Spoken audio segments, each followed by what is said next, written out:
About 3 years ago, I sat down with Andrew Wilson, one of our top trainers, a gentleman named Riggs Klicka, who's a doctor of biomechanics who teaches here. He's lectured quite a bit here and now teaches at Pepperdine University, and Darwin Linder, who's a doctor of psychology and was the chair at Arizona State University, to come up with the idea of creating an experiential learning model.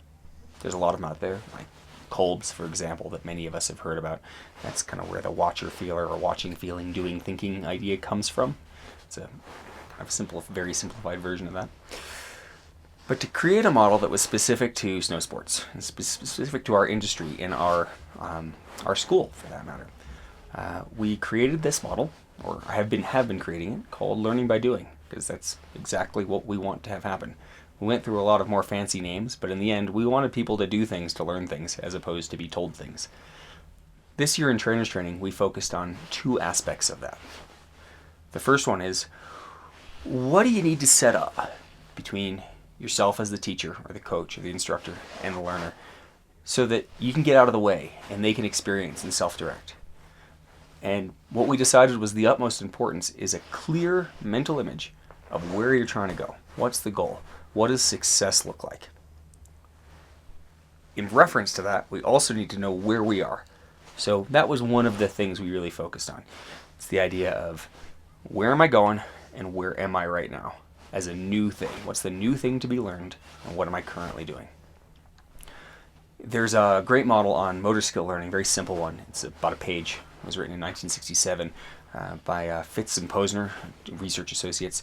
It's called Fitz and Posner's Theory of Motor Skill Acquisition. It's really simple, and that phase there are three phases: cognitive, associative, autonomous. I highly recommend you guys go look at that. You can find that on humankinetics.com. There's a great article on that there. But that idea of creating a mental image, where are you trying to go? What does success look like and where are you? That's called the cognitive phase. So that's one of the things that we focused on, understanding the cognitive phase and what is new to be learned. The second thing we focused on was some components of the learning by doing model, some activities that we put together that came from an article by a gentleman named Wolf, who did a research project on surgery and teaching surgeons to suture properly. These four components that fit into a strong experiential learning model they found, as far as you could call them activities of the teacher or just concepts that you inject into this learning process. One of them is observational practice. You get to see a lot. You get to see what you're trying to do. So you constantly get reinforcement on what success looks like. You get to see other people try to do stuff. So you see success and partial success. And then you can reflect on what you're doing as well. We talked about things like using video, using peer teaching, and reciprocal stuff, and of course, instructor demonstration. Another one is feedback. There's a few different types of feedback. I'm going to talk really quickly about 4 different types of feedback. One is motivational feedback. That's feedback that's designed to elevate how you feel about what you're doing and celebrate success.